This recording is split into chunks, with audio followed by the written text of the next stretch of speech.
Hola, amigos! Вот мы и снова в Южной Америке. На этот раз я решил посмотреть одну из самых ярких достопримечательностей во всем мире – древний город инков Мачу-Пикчу.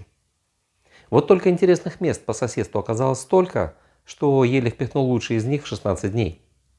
В план попали оазис Уакачина, таинственные геоглифы Палпы и Наски, второй по величине город страны Арекипа, каньон Колка, каменный лес Имата, озеро Титикака, Радужные горы, столица империи инков Куско, невероятно колоритный городок Ольянтайтамба, конечно же сам Мачу-Пикчу, лагуна Умантай, лагуна Парон и куча горных серпантинов и перевалов по пути. Ну и конечно же Лима, столица Перу, куда я и прилетел 18 декабря в 11 утра. Отель я забронировал в исторической части города, так что в ожидании чек-ина закинул рюкзак в комнату хранения отеля и пошел прогуляться по центру. Хотя первым делом я пошел в соседний мегамаркет Метро, купить там местную симку с интернетом.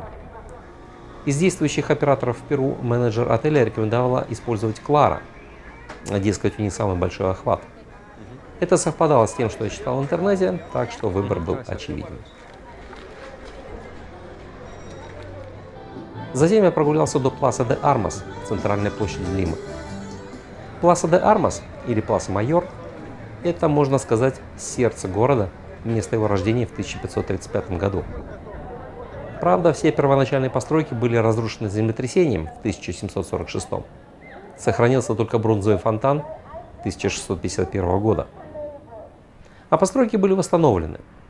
По периметру площади находится дворец правительства, кафедральный собор Лимы, архиепископский дворец Лимы, муниципальный дворец и Паласио де ла Унион. В общем, площадь не просто так входит в список всемирного наследия ЮНЕСКО. В этот день сама площадь оказалась перегорожена, но по периметру можно было пройтись. Похоже, что-то готовится к Рождеству.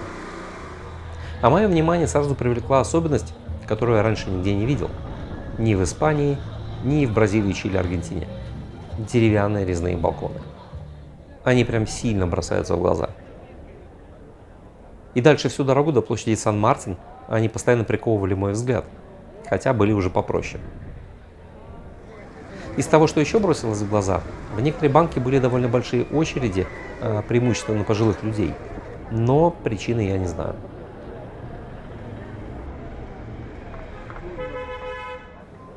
В общем, по пешеходной улице от Пласа де Армас я дошел до еще одной центральной точки – огромной площади Сан-Мартин. Это уже совсем другой архитектурный стиль, так как площади всего чуть больше 100 лет. Она была построена к столетию независимости страны. И в ее центре, конечно же, сам Хосе де Сан-Мартин на коне, предводитель войны за независимость испанских колоний – Аргентины, Чили и Перу.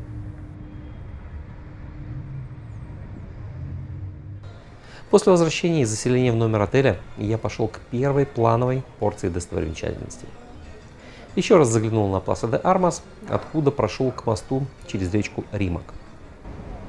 Оттуда, как оказалось, открывается хороший вид на совсем другие районы города. Районы, которые мне напомнили бразильские фавелы.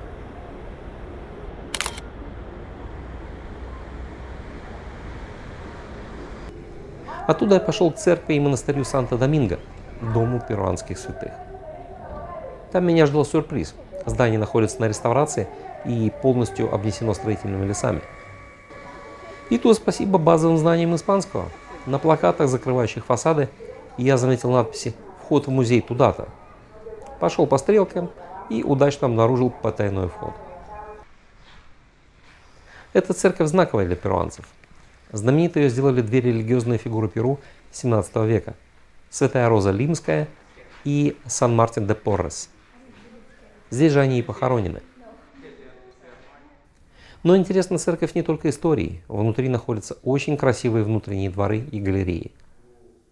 По крайней мере, я испытал эстетическое удовольствие от прогулки внутри этого монастыря-музея.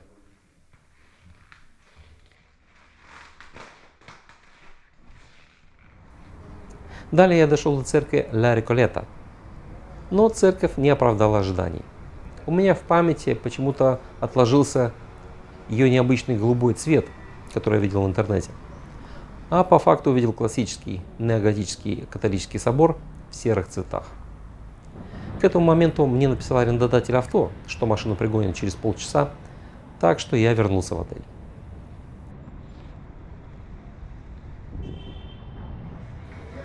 После приемки авто пора было поужинать и прогуляться до парка фонтана Magic Water.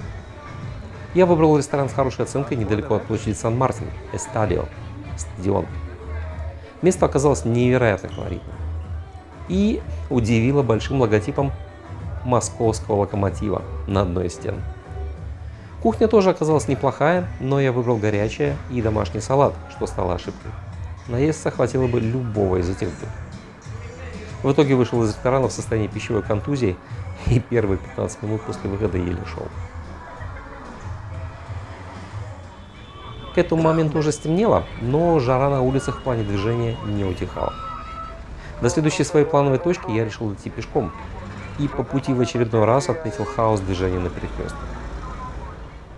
Круг магии воды, куда я шел, это комплекс фонтанов в парке Резерва рядом с национальным стадионом Перу. Фонтаны с музыкой и динамической подсветкой. В темноте это должно было быть интересным зрелищем. Вот только на входе в парк я обнаружил очередь в кассы длиной несколько сотен метров. Вот тебе и понедельник. Нафиг. Не такое уж сильное у меня желание увидеть эти фонтаны. Так что решил вернуться в отель на общественном транспорте.